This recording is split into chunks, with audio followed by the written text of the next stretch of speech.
Hey there, happy day 1338 of What's She Up To Now. Sharon Horne-Ellstrom here, documenting the journey as I transition from the brick and mortar corporate world of real businesses to the online world. I like to joke and tease my online friends that the online world, and it's real business, but that's why it's fun, because all business is real business, right? If you're exchanging value and exchanging money for value and services and products, it's real business. But brick and mortar world, it's a little bit different. It's a little more hands-on. There's a lot more moving parts and moving pieces to it than there are in the online world. And so that's why I like to tease and joke and say, hey, it's real business here. And my goal these days is to teach people to go and have both an online and an offline component, especially given 2020 and the COVID-19 pandemic and all this craziness that's still going on in the world. We, each and every one of us, have to stand up, take personal responsibility for our own lives, our own career, our own livelihood, our own streams of income, however you want to describe it. Nobody's going to take care of us but ourselves, so we better figure it out. And we can do it easier today than we ever could in the past. It's so easy, and it's simple. It's not easy. It's simple to do if we keep it simple, but it's not easy. It takes courage and understanding ourselves and stepping out of our comfort zone to do things that we've maybe never done before, to put ourselves out in the world maybe like we've never done before.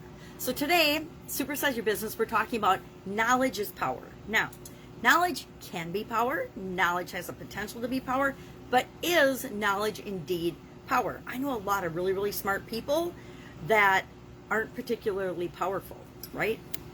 So just because you have more knowledge, more information, doesn't automatically make you more successful or powerful, however you define power. Is power in choice, be able to do what you want, when you want, where you want, with whomever you want, wearing whatever you want? Like I define freedom and power is knowledge freedom, not necessarily, right? So that was our topic today, and I ended up sharing 11 signs of intelligence, a little self-evaluation quiz as part of that, because I think there's a difference between knowledge and wisdom and intelligence and power and success and business success, all based on how we define and choose to go after those things. So I think it was fun to share the little 11 signs of intelligence that I found on the internet, of course, because guess what? There's plenty of information. There's so much information out there. If we want to acquire knowledge, there's no excuse not to. There's almost no excuse for almost any of us to say that we don't know something, or we don't have a way to get access to information these days. The internet is a phenomenal tool, and anybody that can get to a public library or borrow someone's phone or get on a phone has access to the internet these days. Unless, of course, electricity is out and then we don't have access. But you understand what I mean. To say we don't know anymore is getting to be less and less of a valid excuse. It's like during COVID to say that we didn't have time to learn and grow and do something. Well, we had a whole lot of extra time during COVID. At least millions and millions of people did. Now, what did you do at that time is what really matters. And it's kind of hard to admit to ourselves sometimes that we might have frittered away some of that time. I am as guilty as the next person of having frittered away plenty of time during the COVID pandemic. So does anybody want to know the signs of intelligence? If you do, share in the comments below. Say, just ask, or put intelligence ? Or something, and I will share them tomorrow. I'm not going to share them today. I already shared them on Supersize Your Business. You should always go to the Supersize Your Business page and watch today's post. I don't think it was very long. I think it was a quick one today. Actually, I know it was a quick one today. I was talking to my son. He's down in Milwaukee. So that was our Supersize Your Business today. Our actual annual challenge this year is all about getting to know ourselves better and centering ourselves. And today it was about literally centering ourselves and what makes us feel centered.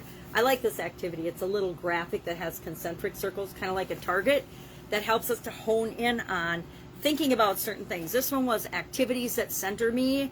I'm trying to roll back and see what the past one was. Music that centers me. Before that, it was, I didn't realize how patterned these books are until year 4. It's year 4 that I've used these as a little journal.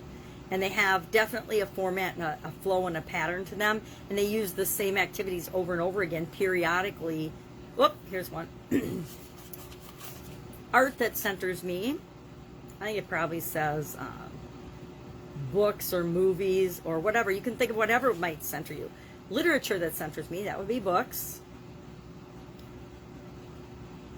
And so food that centers me, what foods make you feel good. So it's all about things that make us feel centered, like we're really ourselves, like we know and are in tune with and in touch with ourselves. So I shared the things that center me because I already did that one today. Sometimes I like to get it done first thing in the morning. Actually, I like to get it done first thing in the morning, unless it's a more involved activity that I have to go out and interact with other people and actually do something, and a lot of times it is.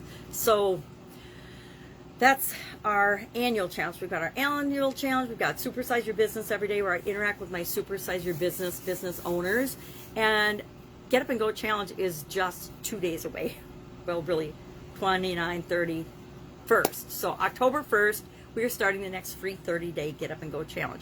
And I seem to have a pattern going on where all of a sudden it's coming up, it's a couple weeks away, and instead of starting and promoting it, I'm just doing other things, busy with other things, and boom, it's a day or two away. So here we are again, yet again, Sharon, notice the pattern. 2 days away, 3 days actually, from beginning the next Get Up and Go Challenge. So I want to invite you, if you need or want or are looking for a way to make dealing with changes and challenges in your life absolutely automatic and as easy as breathing, join us on the Get Up and Go Challenge page. We will be doing the Get Up and Go Challenge.